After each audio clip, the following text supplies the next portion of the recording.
Receipts and payment account എങ്ങനെയാണ് prepare ചെയ്യുന്നതെന്ന് നോക്കാം. അപ്പോൾ ഒരു സ്പോർട്സ് ക്ലബിൻ്റെ കുറേ ട്രാൻസാക്ഷൻസ് നമുക്ക് തന്നിട്ടുണ്ട്. അത് യൂസ് ചെയ്തിട്ട് receipts and payment account prepare ചെയ്യാനാണ് പറഞ്ഞിരിക്കുന്നത്. ഇനി for the year in 31 March 2024 receipts and payment അക്കൗണ്ടാണ്. സോ ക്ലോസിംഗ് ഡേറ്റ് 31 മാർച്ച് 2024 ആണ്. ഇനി കുറേ ട്രാൻസാക്ഷൻസ് തന്നിട്ടുണ്ട്.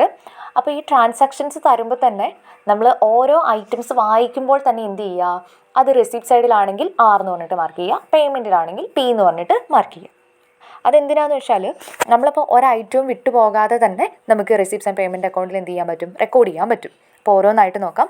ആദ്യമേ ഓപ്പണിംഗ് ക്യാഷ് ബാലൻസ് എന്ന് പറഞ്ഞ് തന്നിട്ടുണ്ട്. ഓപ്പണിംഗ് ക്യാഷും അതുപോലെ തന്നെ ബാങ്ക് ബാലൻസും തന്നിട്ടുണ്ട്. അപ്പോൾ ബാങ്കിൻ്റെയും ക്യാഷിൻ്റെയും ഓപ്പണിംഗ് ബാലൻസ് നമ്മളെപ്പോഴും റെസിപ്റ്റ് സൈഡിലാണ് കാണിക്കുക. ഇനി അതുപോലെ തന്നെ സബ്സ്ക്രിപ്ഷൻ എന്ന് പറയുന്നത് ഇൻകം ആണ്. ഇനി ഒരു 3 വർഷത്തെ സബ്സ്ക്രിപ്ഷൻ തന്നിട്ടുണ്ട്. 2022, 23, 24, 25. അപ്പോൾ നമ്മുടെ റെസിപ്റ്റ്സ് ആൻഡ് പേയ്മെൻറ്റ് അക്കൗണ്ടിൽ കറണ്ട് ഇയർലെയും സബ്സിക്വൻറ്റ് ഇയർലെയും പ്രീവിയസ് ഇയർലെയും കാര്യങ്ങളൊക്കെ നമ്മൾ റെക്കോർഡ് ചെയ്യും. സോ അതുകൊണ്ട് ഈ എല്ലാ എമൗണ്ടും നമുക്ക് എടുക്കാൻ പറ്റുന്നതാണ്. റിസിപ്റ്റ്സിൽ നമ്മൾ റെക്കോർഡ് ചെയ്യേണ്ടതാണ്. പിന്നെ അതുപോലെ തന്നെ സെയിൽ ഓഫ് റിഫ്രഷ്മെൻറ്റ് സെയിൽ ചെയ്തപ്പം സെയിൽസ് ആണ് നടത്തിയത്. സോ ഇൻകം നമ്മൾ റിസീവ് ചെയ്തു. സോ അത് റെസിപ്റ്റ് ആണ്. എൻട്രൻസ് ഫീയും നോൺ പ്രോഫിറ്റ് ഓർഗനൈസേഷൻ റിസീവ് ചെയ്തതാണ്. ഇനി അടുത്ത ഐറ്റം എന്ന് പറയുന്നത് ഫർണിച്ചർ പർച്ചേസ് ആണ് നടത്തിയത്. അപ്പോൾ പർച്ചേസ് ചെയ്യുമ്പോൾ എന്താണെങ്കിലും പേയ്മെൻറ്റ് ആയിരിക്കും നടത്തിയിട്ടുണ്ടാവുക. സോ പേയ്മെൻ്റ് ആണ് അവിടെ വരിക. ഓഫീസ് എക്സ്പെൻസസ് പേയ്മെൻറ്റ് സൈഡിലാണ് വരിക, പി എന്ന് മാർക്ക് ചെയ്യുക. ഇനി sale of old sports materials, പഴയ മെറ്റീരിയൽസ് ഒക്കെ സെയിൽ ചെയ്തപ്പം അതിൽ നിന്ന് ഇൻകം റിസീവ് ചെയ്തു. സോ റെസിപ്റ്റ് സൈഡിൽ വരുന്നു. ഡൊണേഷൻ നമുക്ക് കിട്ടി. സോ അതും റെസിപ്റ്റ് ആണ്, ക്യാഷ് റെസിപ്റ്റ് ആണ്. ഇനി അതുപോലെ റെൻറ്റ് പേയ്മെൻ്റ് ആണ്. സോ പേയ്മെൻറ്റ് സൈഡിലാണ് വരിക.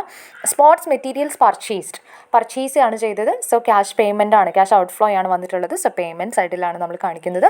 ഇനി പർച്ചേസ് ഓഫ് റീഫ്രഷ്മെൻറ്റ് പർച്ചേസ് ചെയ്യുമ്പോഴെല്ലാം പേയ്മെൻ്റ് ആണ്. ഇനി എക്സ്പെൻസസ് ഫോർ മെയിൻ്റനൻസിന് വേണ്ടി നമ്മൾ കുറച്ച് എക്സ്പെൻസസ് ഒക്കെ നമുക്ക് കൊടുക്കേണ്ടതായിട്ട് വന്നു. സോ അതും പേയ്മെൻ്റ് ആണ്. സാലറി പെയ്ഡ് പേയ്മെൻ്റ് ആണ്. ടൂർണമെൻറ്റ് എക്സ്പെൻസസ് പേയ്മെൻ്റ് ആണ്. ഇനി ക്ലോസിംഗ് ക്യാഷ് നമ്മൾ എവിടെയാണ് കാണിക്കുന്നത്, പേയ്മെൻറ്റിലാണ് കാണിക്കുക. ഓക്കെ. ഇനി ഈ ക്വസ്റ്റ്യനിൽ ഡിപ്രീസിയേഷൻ എന്ന് പറയുന്ന ഒരു ഐറ്റം തന്നിട്ടുണ്ട്. ഡിപ്രീസിയേഷൻ എന്ന് പറയുന്നത് നോൺ ക്യാഷ് ഐറ്റം ആണ്. ഓക്കെ. അതായത് ഒരു ക്യാഷിൻ്റെ ഇൻഫ്ലോയോ ഔട്ട്ഫ്ലോയോ ഒന്നും തന്നെ ഡിപ്രീസിയേഷനിലില്ല.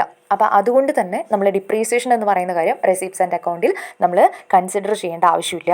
ഓക്കെ. അപ്പോൾ റെസിപ്റ്റ്സ് ആൻഡ് പേയ്മെൻറ്റ് അക്കൗണ്ടിൽ ക്യാഷിൻ്റെ ഇൻഫ്ലോയോ ഔട്ട്ഫ്ലോയോ ഉണ്ടെങ്കിൽ മാത്രമേ നമ്മളത് റെക്കോർഡ് ചെയ്യുള്ളൂ. അല്ലാത്ത കാര്യങ്ങളൊന്നും തന്നെ നമ്മളിവിടെ റെക്കോർഡ് ചെയ്യില്ല. അപ്പോൾ depreciation, outstanding expenses, outstanding income അങ്ങനെയുള്ള കാര്യങ്ങൾ എന്തെങ്കിലുമൊക്കെ തന്നിട്ടുണ്ടെങ്കിൽ അതൊന്നും തന്നെ നമ്മളിവിടെ കൺസിഡർ ചെയ്യാൻ പാടില്ല. അതൊഴികെ ബാക്കിയുള്ള കാര്യങ്ങളൊക്കെയാണ് നമ്മളിവിടെ എടുക്കേണ്ടത്. ഇനി നമുക്ക് സൊല്യൂഷൻ ചെയ്യാം. ആദ്യമേ ഫോർമാറ്റ് വരയ്ക്കുക. ഡെബിറ്റ് സൈഡിൽ റെസിപ്റ്റ്സ്, ക്രെഡിറ്റ് സൈഡിൽ പേയ്മെൻറ്റ്. നമ്മളെല്ലാ ഐറ്റംസും ലിസ്റ്റ് ഔട്ട് ചെയ്തിട്ടുണ്ട്. അപ്പോൾ റെസിപ്റ്റ് ആരെന്ന് മാർക്ക് ചെയ്തിട്ടുള്ള എല്ലാ കാര്യങ്ങളും റെസിപ്റ്റ് സൈഡിൽ എഴുതുക. എല്ലാ റെസിപ്റ്റ്സും റെസിപ്റ്റ് സൈഡിൽ റെക്കോർഡ് ചെയ്യുക. പേയ്മെൻ്റ് എല്ലാം തന്നെ പേയ്മെൻറ്റിലും റെക്കോർഡ് ചെയ്യുക. ദെൻ അതിനുശേഷം ബാലൻസ് ചെയ്ത് നോക്കുക. രണ്ട് സൈഡും ഒന്ന് ബാലൻസ് ചെയ്ത് നോക്കുക. അപ്പോൾ നമുക്ക് ഈ ഒരു പ്രോബ്ലം ചെയ്യുന്ന സമയത്ത് റെസിപ്റ്റ്സ് ആണ് കൂടുതലായിട്ട് വരുന്നത്. ഓക്കെ. റെസിപ്റ്റ് സൈഡ് ആണ് 12,500 വരും.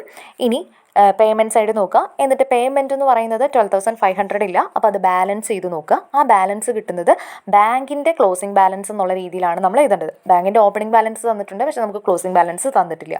സോ ഈ ക്ലോസിംഗ് ബാലൻസ് നമുക്ക് എന്തിൽ കൂടി കണ്ടുപിടിക്കാൻ പറ്റും, ഈ റെസിപ്റ്റ്സ് ആൻഡ് പേയ്മെൻറ്റ് അക്കൗണ്ട് ചെയ്യുന്ന സമയത്ത് നമുക്ക് ബാലൻസ് ചെയ്ത് നോക്കുക. ആ ബാലൻസ് ആയിട്ട് കിട്ടുന്നത് ബാങ്കിൻ്റെ ക്ലോസിംഗ് ബാലൻസ് ആണ്.